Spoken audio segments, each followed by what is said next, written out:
Unit 7. Living together for the greater good.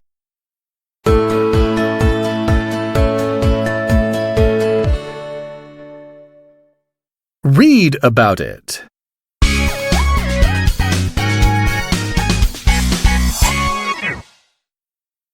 An elderly woman, Federica, is anxious to get a refund from an online shop with her smartphone. Next to her sits a young man, Alessio, who is enthusiastically explaining how to use the app. In return for his help, Federica promises to teach Alessio how to prepare risotto and where to buy ingredients for the dish. Not only do both of them acquire a new skill, but they also develop a warm friendship. Much to people's surprise, they are neither relatives nor friends. How are they connected? They are actually living in the same apartment, in a co-living community to be exact. Just a few years ago, this would have sounded odd, but you may find the idea becoming more and more common due to the rise in intergenerational living. As the issues of increasingly high house prices and the elderly living alone arise, more people are starting to acknowledge that traditional ideas of social relationships need to change. Because of great advances in medical science and young people's moving out of their parents' houses, there have been an increasing number of elderly people living alone. Unfortunately, they may gradually become disconnected from society. At the same time, young people usually face difficulties when leaving their parents' houses due to astonishingly high house prices. There are a substantial number of young people who don't have sufficient funds for a deposit to buy a house in contemporary society.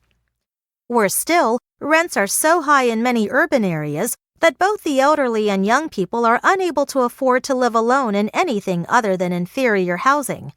An efficient solution to these two pressing issues has thus been proposed: multi-generational housing, which can not only cut costs for both age groups, but also help them become one another's good companions. The earlier example of intergenerational living isn't an exceptional case and is becoming more embraced worldwide. Initially, people assumed it to be challenging because the generation gap might put the brakes on this special type of relationship. However, it has proven to be worthwhile and meaningful in modern society. For senior citizens, it reduces their risk of suffering from loneliness, whereas for people in their 20s or 30s, it provides ample opportunity to learn a variety of life skills from the elderly. The following are two examples of intergenerational living. One is in Alicante, Spain. An affordable housing project there creates space for the elderly and the youth to live together. Each young participant spends a few hours a week checking on elderly tenants, and in return, he or she pays a lower rent. The project has not only benefited all the residents, but also helped to establish close bonds between generations. The other is in Singapore, where the authorities have built a modern village, hoping residents of different ages can live side by side. The accommodation includes places for sports, food stalls, a clinic, and a kindergarten for the residents to share. The authorities expect that the housing will break the stereotypes that young and old people hold about one another as they are living closely together.